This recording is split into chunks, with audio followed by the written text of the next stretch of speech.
In cuisine, they call it fusion, the idea of taking one uh, traditional cuisine and combining it with another to create something that's completely new. In general terms, let's just refer to this as cross-pollination. You can take principles, aesthetics, concepts from one area, combine them with something else, and all of a sudden you create something that's new. And this is a time-honored tradition. This is something that people do in all sorts of domains, all sorts of creative pursuits and technical pursuits. And it has a way of wielding these really rich and unique innovations. If you want some examples of just how rich and fertile this can be, consider what happens if you take the typical, say, space exploration sci-fi genre. So aliens building these civilizations in space, and you combine it with the classic Western genre. Well, what comes out of that? What really demonstrates how rich this is that the answer is it depends.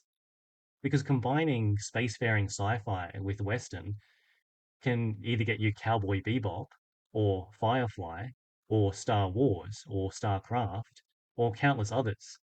Each of these things is quite unique in their own regard, which just goes to show how rich and how diverse cross-pollination and fusion can can be for you.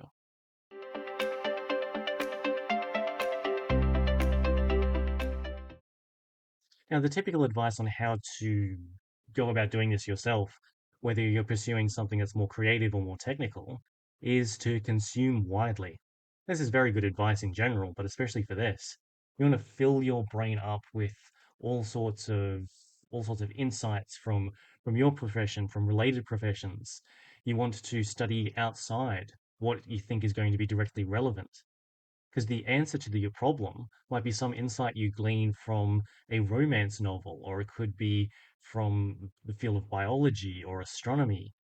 It doesn't even matter what it is that you're working on. It could be a software problem, a people problem, but the answers to that, if they're not immediately obvious, are likely to be lying outside what you've already considered.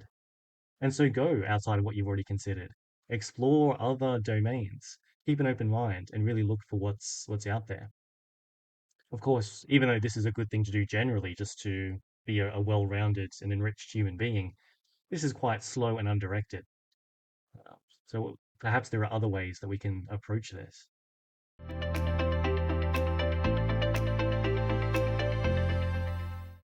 Another way to train your ability to cross-pollinate things really well is to get into the habit of moving things. Move them, translate them, rearrange them. You take a concept from one field and just deliberately and without any real intention or motivation behind it, place that in some other field. So you could even take something like the hero's journey from fiction and work it into a software user interface. Now, what you get out of that might be not all that useful, but you'll get something unique from that. And that uniqueness might be very well what it is that you're looking for. And even if it's not, it can lead to other interesting insights. And the cool thing with this is with just a little bit of practice, you can begin to really target things, begin to recognize the shape of problems and the feel of solutions. And so then when you ask yourself, what is the solution to this problem?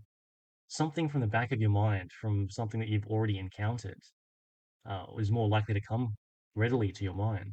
And if it doesn't, having that experience with just moving things around and just seeing what emerges, you'll have a sense of where you should look and what you should be looking for in order to find what it is that you're looking for.